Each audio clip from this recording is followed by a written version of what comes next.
Hey everyone, welcome to this episode of Mystery Unboxing. We'll talk about Poirot accusing Simon. If that old geezer smells trouble, he's definitely got some inside scoop. They thought they could strike gold with middleman Sugden, but he insists he's just following orders and doesn't know Simon's intent. He mentions that night. Obviously, after discussing donations, they sneaked out.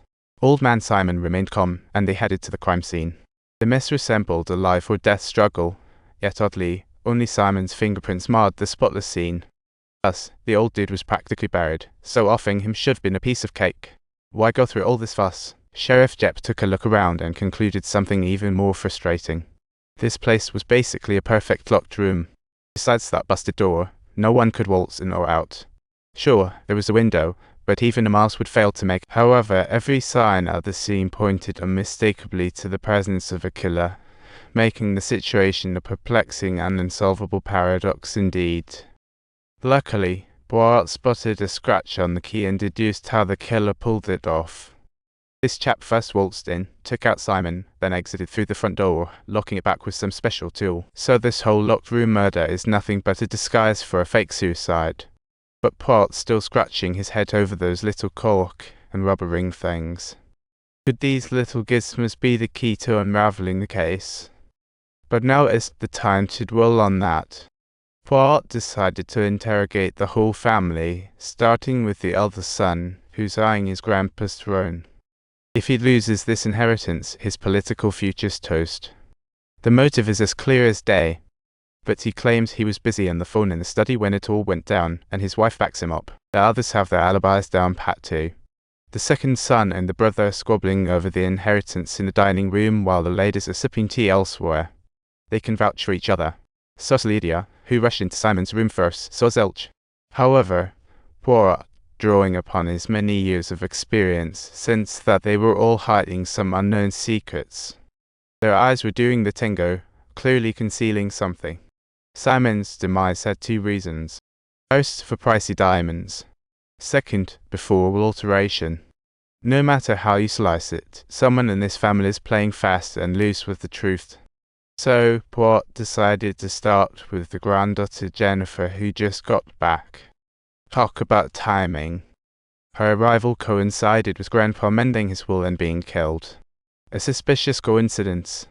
But when they found Jennifer, it was a sight for sore eyes. This poor granddaughter just lost her grandpa and was sweating buckets. The sheriff was solely concerned with discovering what Jennifer was doing at the time of the incident, whereas Poirot endeavored to decipher some hints from her facial expression. But just as he was about to find clues, Commissioner Sugden burst in with some big news. They found a box for storing diamonds in the eldest daughter-in-law's suitcase, but it was empty. Facing dual charges of murder and theft, the daughter-in-law looked as cool as a cucumber. She even posed Poirot the philosophical question: if I did steal, why on earth would I stash the loot in my own place? Just then, the eldest son burst in, and the moment she saw him, the wife tensed up like a drawn bow. This scene made the eldest son think his wife was in trouble, wanting to jump in to defend her. But Poirot knew it was just a distraction. Sure enough, the next day, Poirot was dragged into a little tavern by the daughter-in-law right after leaving the shop. She couldn't hold it in any longer and confessed that the reason she didn't reveal her conversation partner was because it was complicated. She firmly asserted her husband was handling business calls in the study at the time. There's no way he's the culprit. When Poirot reported back, the case took a turn for the stagnant. Nobody seemed guilty, yet someone's definitely telling Porky. Just when they were at their wits' end, they caught a glimpse of the granddaughter and the second son decking the halls with boughs of holly literally. Suddenly, a balloon drifted too close to a candle and boom, it exploded. This discovery sparked an idea in Poirot's mind, as if the clues were in a frenzy of reorganization. He turned to look at Simon's youthful portrait on the wall, as the scattered bits began piecing together the truth. Just a little more, and the whole case could come together. The crucial moment was at the upcoming will reading ceremony. While Simon had mentioned wanting to amend the will to his lawyer, he kicked the bucket too soon to make it happen. So they had to go with the will from 10 years ago, leaving most of the inheritance to the youngest son, Alfred. The remainder would be divided among the other family members, but poor Jennifer. Not a single word. A kind-hearted daughter-in-law suggested they might give some of their share to help the poor girl. But the others weren't having any of it. No way, no how. Seeing this, Jennifer bolted from the room, ready to pack up and leave the mansion, only to be attacked in the hall. Luckily, Poirot was nearby and rushed in. She just got knocked out but was safe from serious harm.